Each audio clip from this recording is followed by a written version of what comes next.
Good day, friends. This is the seventh episode of In the Eyes of Truth. Previous ones have all been in Russian, so if you haven't seen them, that's probably the reason. If you speak Russian, I'll happily send you the links. This episode is in English. My guest today is Adrean McRae. He's an Australian local government counselor who had the audacity, well, double audacity. First, he came to Russia to be an international observer. Gasp, an international observer. There's plenty of other politicians that came, but he also had the audacity when he came back to tell the truth, which has created quite a shitstorm. To be try not to curse, but I don't think there's anything else that'll describe better term to describe the Australian media, at least from the clips I've seen. So, Adrian, like to introduce yourself, tell us a little more about yourself, and how all this came about. Hi, Stanislav. Thanks for having me on your show. Look, yeah, as you mentioned, I'm a businessman from northwestern Australia. I own companies in the mining and construction space, and we sort of do everything in various. My companies do all sorts of things in various trades. But I've had a keen interest in all things geopolitical for sort of the best part of 20 or 25 years, and the last 5 years in particular, through the craziness of COVID, I sort of got pushed into the limelight a little bit with all the lockdowns and the crazy mandates and some of the craziness that we had here, in particular in Australia, and particularly my state, Western Australia. So yeah, look, I sort of got pushed into the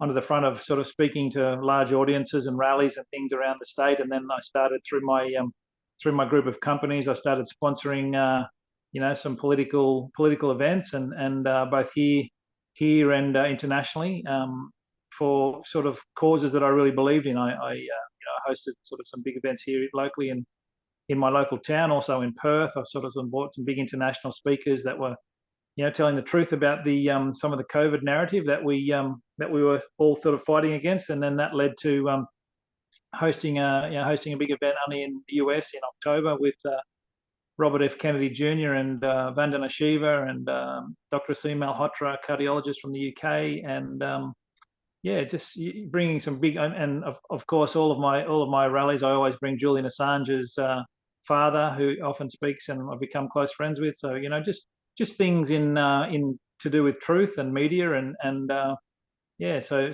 through that, I guess through the reputation and the name I built for myself through my large international events, I was sort of fortunate to meet a lot of people in the political space here in Australia, and become friends with a lot of sitting members of parliament and sort of influences in the political space. And through that, I ended up I was passing through Sydney back in January for a family funeral, actually, and while I was in Sydney, the Russian ambassador to Australia happened to be in Sydney, and we ended up having lunch, a big group of us, and I was just having a quick chat with him, and he was telling me about the upcoming election. And so, of course, that's where the conversation started. And I told him, I'd love to be involved in scrutineering, because I've run in federal politics here in Australia, and I've scrutineered federal politics and federal referendums. And yeah, when he mentioned that they were looking for international observers, I put my hand up. Now, let me ask you this, just to clarify. As far as I understand, you traveled fully on your own dime. Absolutely, yeah. This was not paid for by the Russian government. There's no Russian government. No Russian government paid a single cent for anything that I did in Russia. I certainly went over there and paid all my own travel costs, and paid my own accommodation, all my own food, and literally, we did get a free concert one night while we were there for international observers. A lot of performers came and did a show for us in a hall, in a concert hall there close by Red Square. But apart from that, was there was nothing. There was no gifts or no perks involved. So there wasn't anybody in a black coat or a black jacket handing you an envelope somewhere on the side, like the cartoons they have with a big black hat while we're at it.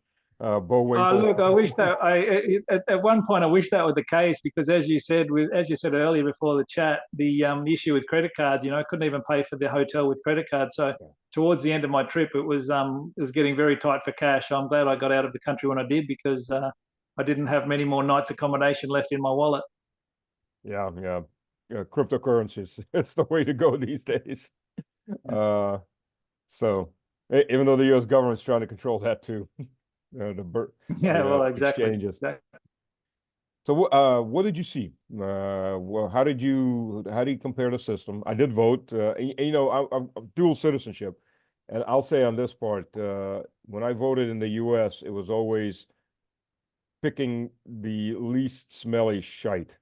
It's, hold your nose, and they say that, hold your nose and vote. And it's always like that. Voting in Russia, it's like it's voting for hope, because you got to.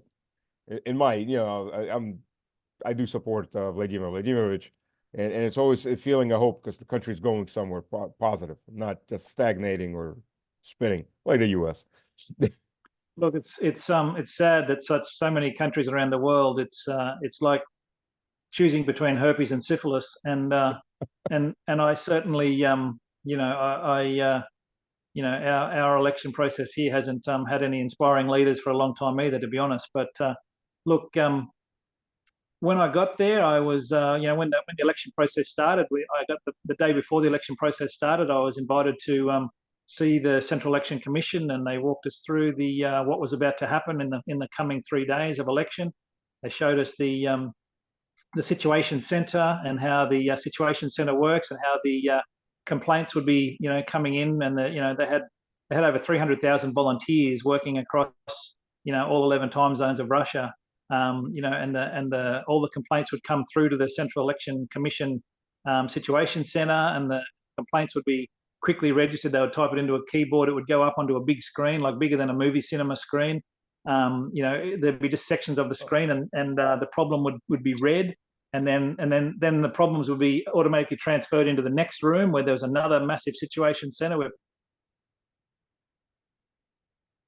Adrian. Sorry. Yeah. Massive situation center. That was the last thing. Yeah, and so the situation center, they would. So I'm just going to put on the do not disturb, so I don't get that issue again. Mm-hmm. And so they showed us through the whole process, how it would work. Of course, we got to meet. It was we were welcomed into the Federation Council to meet. We met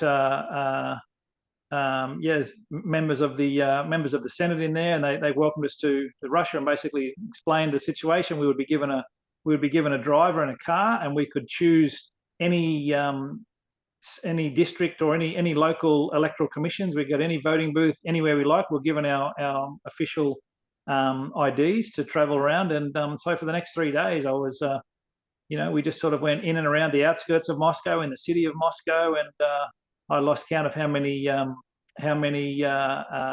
voting booths I actually visited. But I also went over and above and asked. I said, I want to go and visit one of the district electoral commissions to see how that process works. So after the voting would happen in the local election booths, and then they would take all the ballots after the ballots had been counted, and they'd gone through all their protocols. After the election, they'd take all the ballots to the district electoral commissions, and then I was fortunate to be shown through the district electoral commissions to show us how their system would work.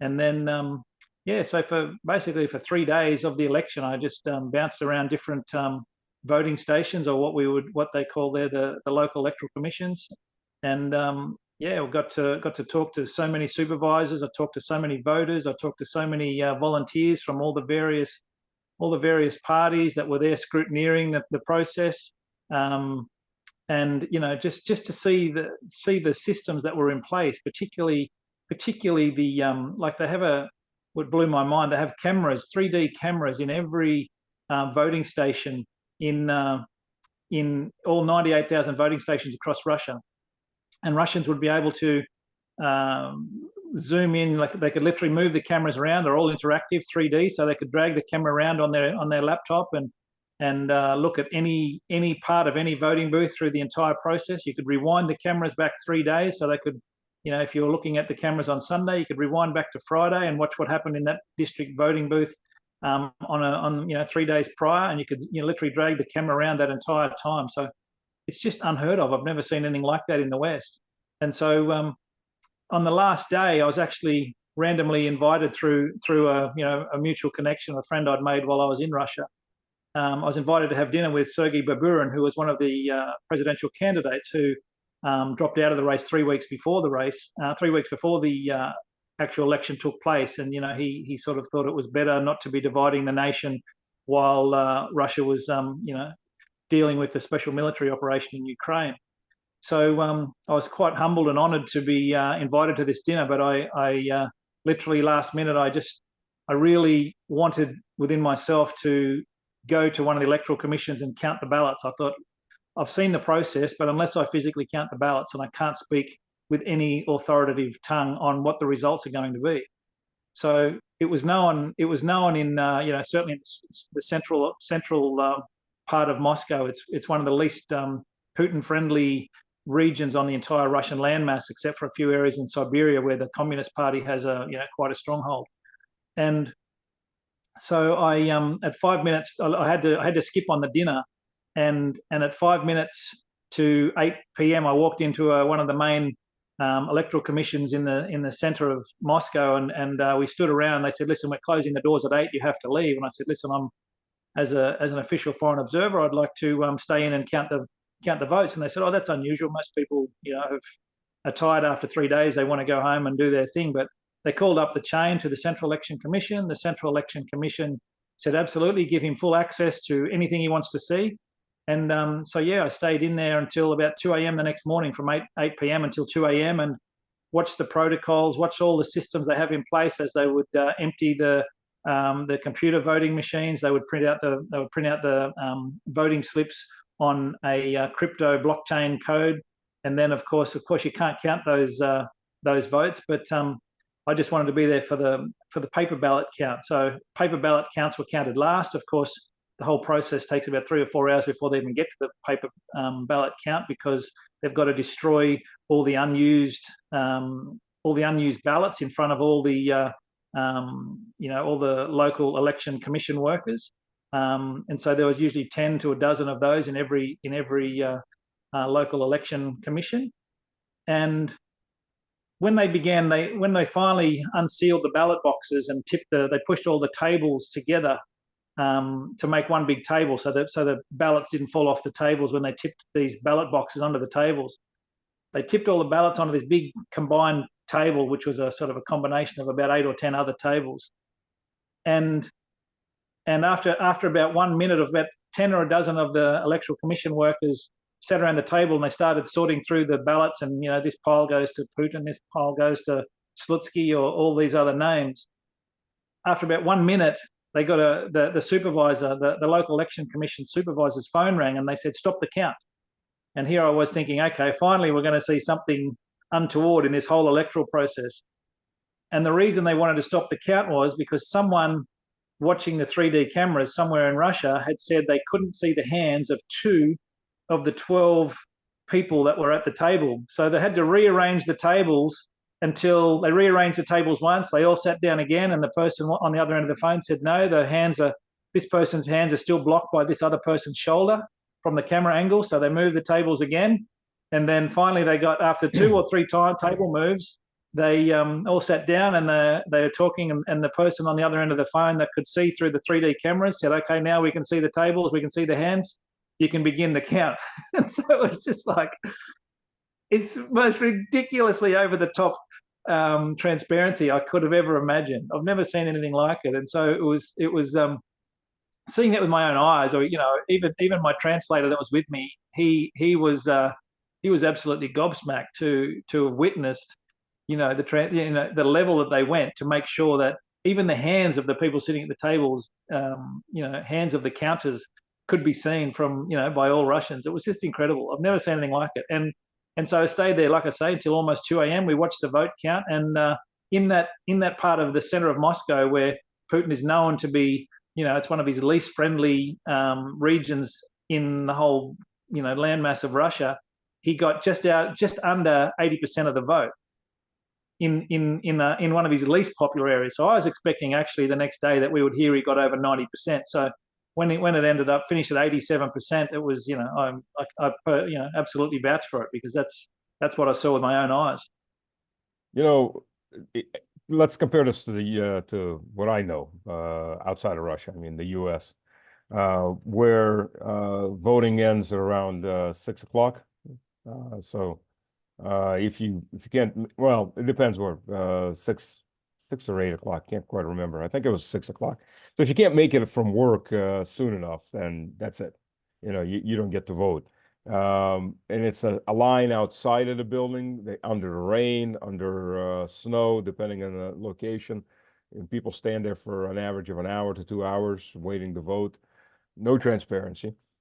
Except as we saw in Atlanta, where after an emergency and everybody ran out, two guys stayed and they pulled out new boxes of ballots out of somewhere, right out of their own arses, just pull out 2 boxes, and then they start counting them, write it down, and then put it away. And I was in Russia, I was keeping track of that. And right at that time, Biden suddenly jumps up ahead of Trump from being well behind. And then, pop, he's up there. Goes up to like 15-20% in literally a half an hour. Not a steady increase, but suddenly in half an hour just jumps up. But that's a supreme democracy. That's absolutely open. It's not even conspiratorial anymore to say what you're saying. Like, there were so many anomalies in the the 2020 or the 2019 election process, or whatever. I think it was 2020 election process, that there were plumbing leaks that would make people evacuate the building, and there were suitcases being dragged out from under tables, caught on camera, and then those cameras weren't allowed to be shown in court hearings after the fact. And it's no surprise that more than 60% of Americans now polled don't believe that their election process is either transparent or fair. Everyone in America knows it. And when I say everyone, it's more than half of the population of America believes that their own elections are rigged.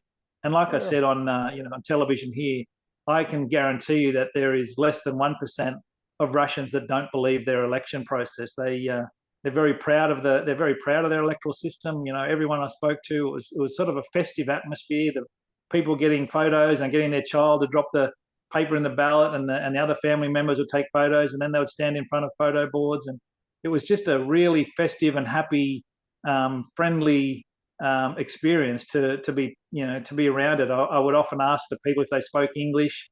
If they didn't, I would use a translator, or if they're happy to talk. And just Russians are very politically they're very politically aware, very politically active. Not like certainly in the country where I come from, in Australia, it's compulsory to vote here, and so because it's compulsory to vote, people go to vote to avoid getting fined, and they get a fine if they don't vote, and so they really go to the voting booth very apathetic and very not necessarily politically informed.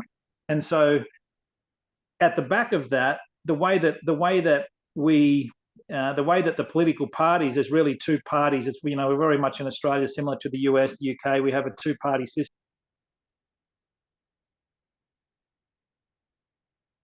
Adrian.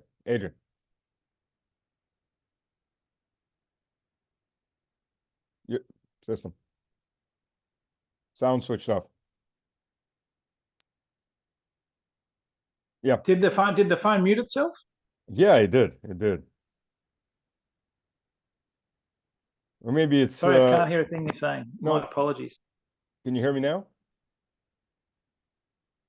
I'm not sure what's going on because I haven't touched anything. I can hear you. Can you hear me? Okay, 1 second, sorry. No problem.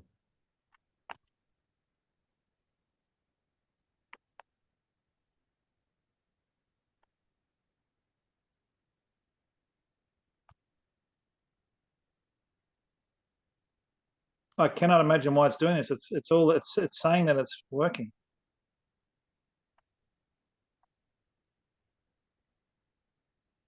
Can you hear me?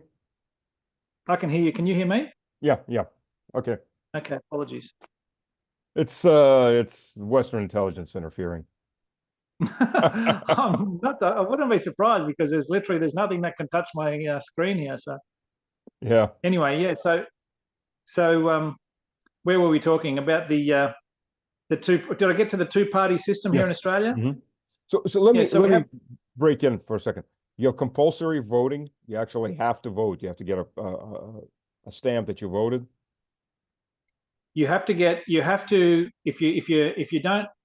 if you don't vote, you get a fine in the mail from the government. Yeah. Ooh. You know who else had that kind of system? Soviet Union. Is Of that course, right? and they were told, of course, who to vote for if there were more than one candidate. Kind of had the and yes, and the head of each block had to get all the people out. They all had to vote.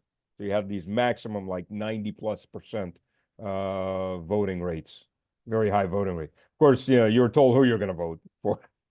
So It's incredible. I very, didn't very look. I close didn't know that, Soviet but you system. know, the more I think about it, the more I nothing surprises me about this system. And like here in Australia, because people are apathetic and they just go to vote because they have to vote, the political parties have people outside the voting booth handing people how to vote cards, the cards that who they suggest. Because here we don't just vote for one person. You can vote for as many as 40 people, and you've got to put it in an order. And so the political parties stand out front of the voting commissions or the voting booths with these pieces of paper saying, giving the people directions how to vote. And if you don't have those people in front, then you cannot win the election.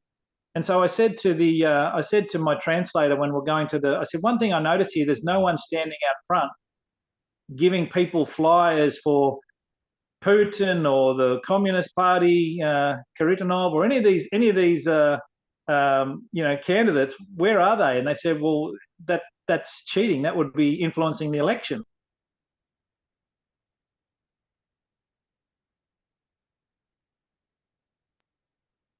Can you hear me? For sure, someone is Yeah. fucking with our stream. Yeah. That's incredible. I've never seen this before. Neither have I. Neither have I.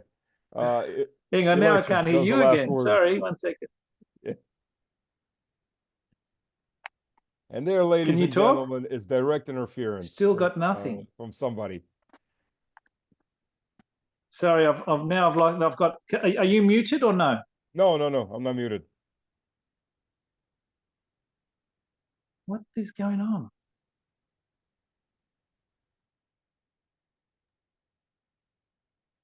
Can you hear me?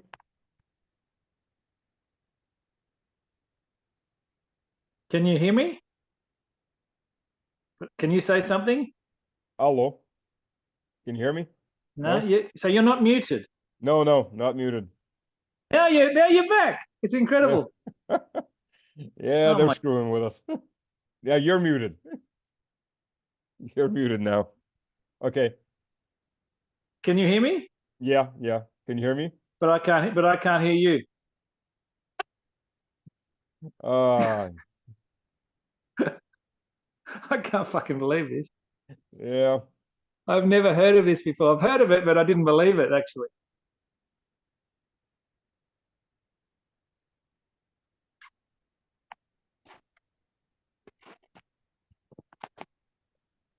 Can you hear me?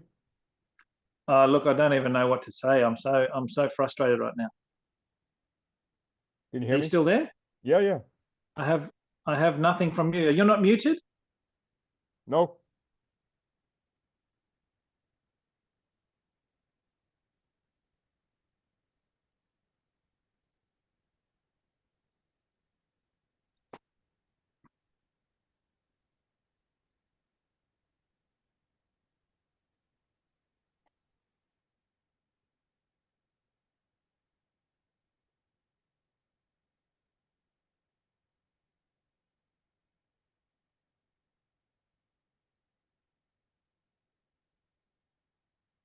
Adrian, let's I'll send you a link and we'll restart this call so we can continue. I'll Okay. end the Okay, I've got you again. You got me? I've got you. Okay, I was just sent you a voice message on there. If anything, we can restart the call. I'll just send you a new link.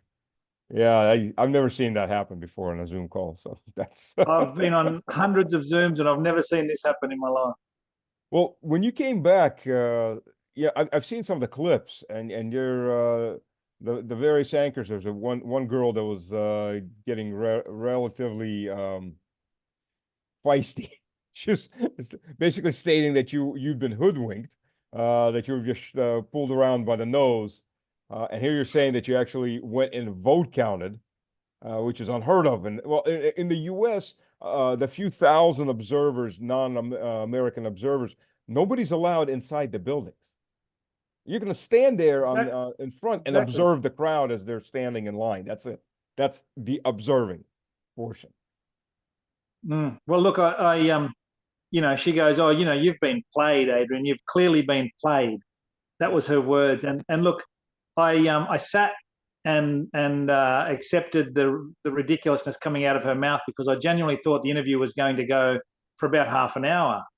And I was sort of polite and I sat there and sort of she gave me so many opportunities. She goes, in Russia, you're not allowed to protest. There's no such thing as peaceful protests in Russia, she said.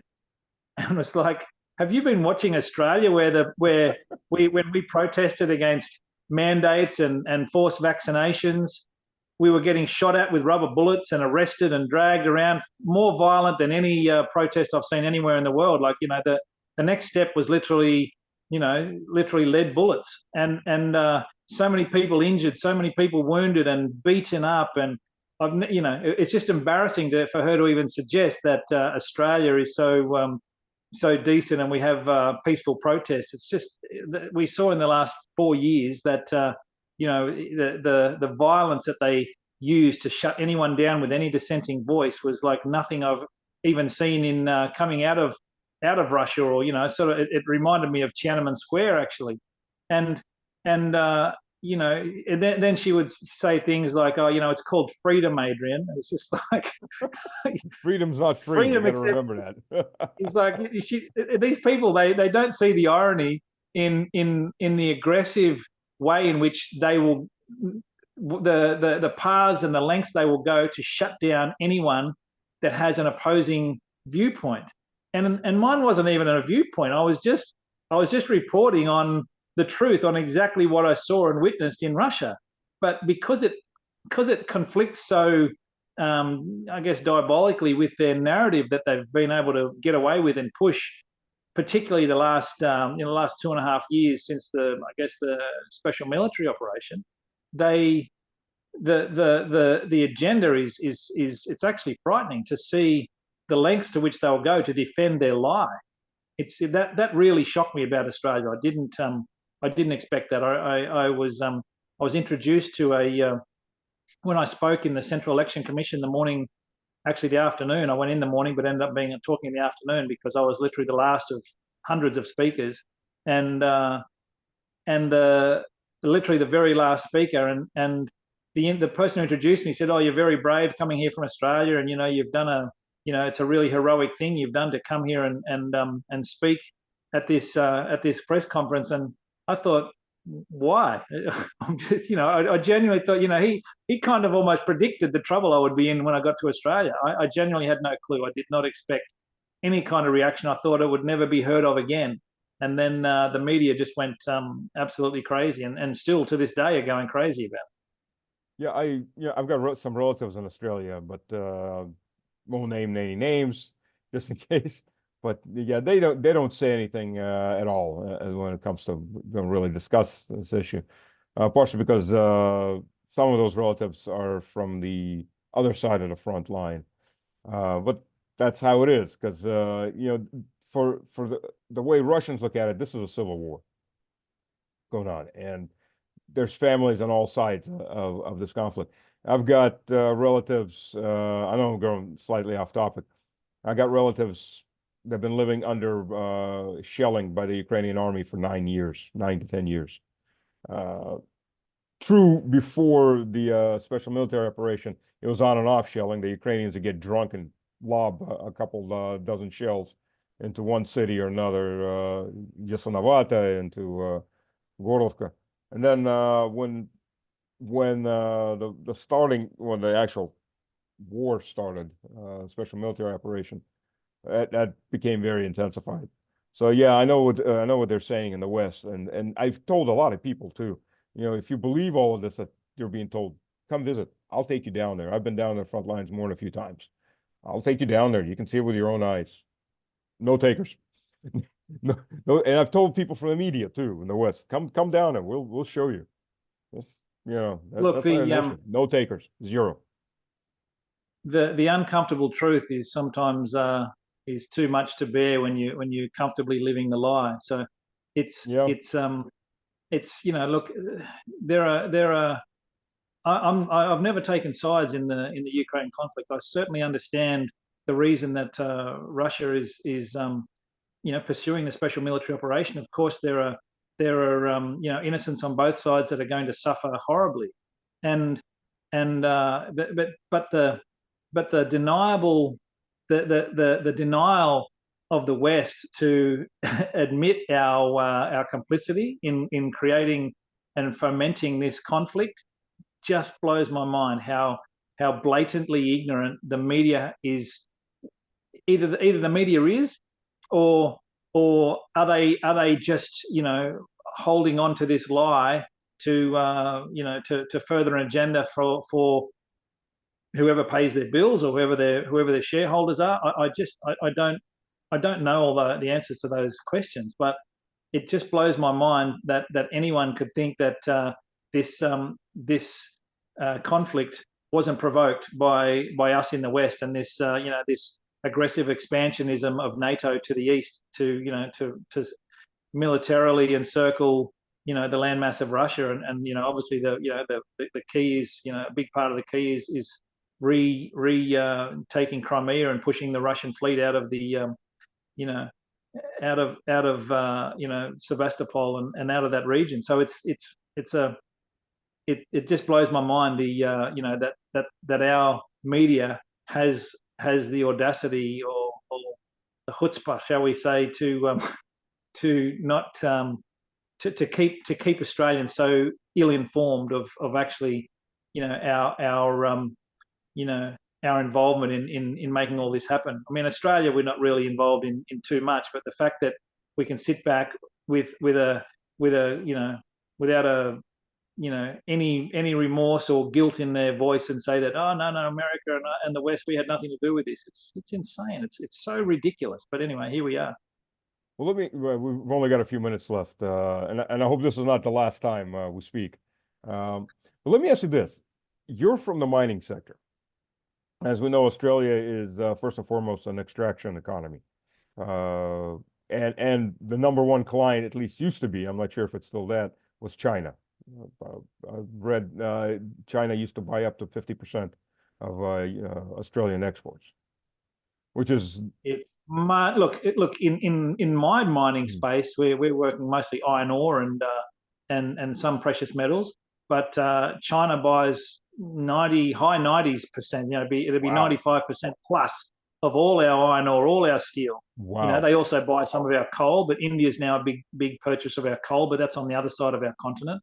But again, I'm not sure if you're alluding to, but the fact that we have put all our eggs in the China basket, and yet we're prodding China's neighbor and exactly. their ally and their everything. It's like when I said this only at a council meeting that I attended this week. I said if we continue to prod the bear with the stupidity of taking sides in this civil war, as you call it, the special military operation, China pulls out of the iron ore industry in this country, then literally the country will be it'll almost be broke overnight.